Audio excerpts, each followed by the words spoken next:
विधायक तो मन का दम देखत ले रे तब देख ले बारात भी लेके आ गई शादी भी करके दिखाई बम ना रंजित भौजी के लेके जइया ना तो सेवा बढ़िया से करिया। अरे एकदम सेवा करब हो विधायक के जूता का यही जो सेवा करी बा कि बैठई बा भैया को जो पिया हो। अरे घबरा मत, कहां उंगली दिखाओ तुए बैठा। अरे विधायक आओ तोरे बहनिया के लेके भागल। जागी जो नाम पे सुना तो उसको सुना था का सुना था तो सुना था लगा तो चलो बैंड पार्टी बजत बाजा कला से आवत क्या बात है सुना देखा ध्यान से बाजा बाजा आवाज आवत था। हां बाजा आवत आवाज कहीं तीनों चेंगड़वा बारात ना लेके आ गए ना सो 1 तारीख के कलेर ना सुन ऐसा ना हो सकेला, ऐसा ना हो सकेला। ये दरोगा अगर ऐसा हो गल तो वर्दी खड़े खड़े उतरवा दे वजह से। अरे विधायक पता न कहां से चल खड़ा होके जल्दी से देख पूरा व्यवस्था के लिए मालूम जा कौन व्यवस्था में कभी हो गल तो खड़े खड़े वर्दी उतरवा दे हम।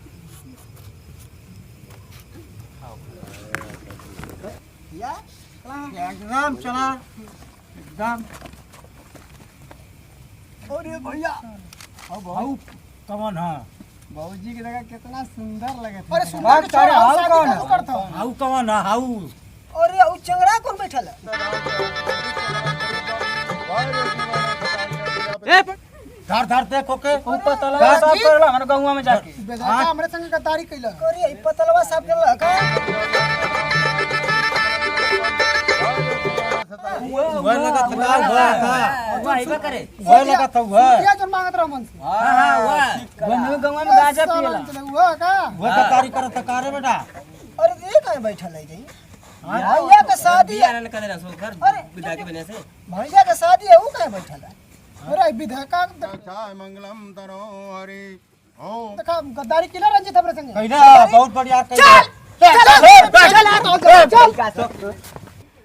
रे चल उतर भैया तू बैठा उधर बैठा उधर तो उधर बर काट के बर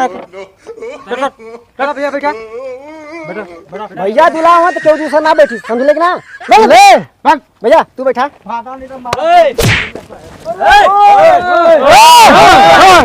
अरे बस बस बस शांति भारत की अब फेंके लगबा काका रुका भाई कौनो बात अरे भाई बुढ़वा में दम हां कौनो बात समझा के हां भाई ना इतना धोखे दे चला ए भैया बैठा बैठा बैठो से बैठी विधायक तो क्या हम कल रहे ना कि 1 तारीख के हम बारात लेके आई हां चले पीछे हो गए तू तेरे पीछे हो गए तू पीछे ना हां तो हर जन लड़का रहा दुल्हा रहा डरपोक निकलल देखा भागल ओ जगह पे मर भैया बैठल हुआ देखला आप फाड़ के देखला देख ला विधायक देख देख विधायक कलेरी ना कि हमारी बारात लेके आ ली कि ना ली देख आंख से देख संपन्न हो गई कैसे संपन्न हो गई जाई अब संपन्न गई अब जाके संपन्न हुई शादी पतो लेके जाई पत्तल चटना के रखा एक बोली में भाग गल तू चाहे पत्थर चटना रहो हाँ। चाहे घूर फेंकना रहो चाहे कुछ भी रहो हाँ। दामाद बन गल है बन गल ना सुरती साला मांग के हमसे खाला रे का विधायक दारू पी पे मन तू से मांग के पिएला हमसे मंगल रहा सुरती एक दिन बोलिया हो जो नरिया में बैठ के बीड़ी फूकत रह। अरे यार वो ऐसा लड़का है समझला विधायक अरे विधायक के गजेड़िया भंगड़ी ना मिली कि हमारा ना मिली विधायक बुढ़वा हाथ मत लगाओ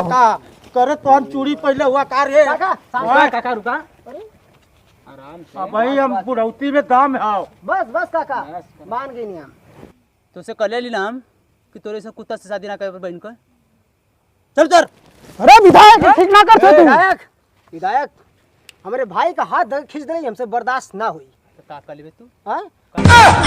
पूरा इलाका का एरिया का डान हुआ डान गंदे विधायक वो पत्तल फेंके वाला हम ना है अबे विधायक से बढ़ के कौन डान बे हम है बे तोरे बहन से आज शादी हुई जबरदस्ती उठा के लेके जाए तो यही जो हुई अब्बा उठा के लेके चल जी बढ़िया हुई भले कुछ ना कपे बेबे कुछ ना आई बॉडीगार्ड एक बार ना 2 बार ना तो क्या हम 3 बार समझा दे नहीं कि तोरे बहन से शादी हुई तो हुई समझले कि और ना करके रह हम हाँ कौन विधायक तोहन की बस का बस जबरदस्ती हमन को बारात लिया देनी जा दुआरे खड़ा होके कह के दिखाओ को आज जबरदस्ती जबरदस्ती लेके चला ये आज भाई एकर भाव उतरल ना ना उतरल भैया उतार दी? करे बहन को उठावा और ले चला विधायक नो नो नो तो मन को तुम देख ले बारात भी लेके आ गई शादी भी करके दिखाई हम देखला भैया हमान से पंगा लेल भारी पड़ेला बहुत चला। तनी मनी तब का एकरे बाद अगर कोनो दिक्कत आ भैया जाए- भैया आओ देखा भैया आओ तोरे बहनिया के लेके भाग गल आओ ओ ई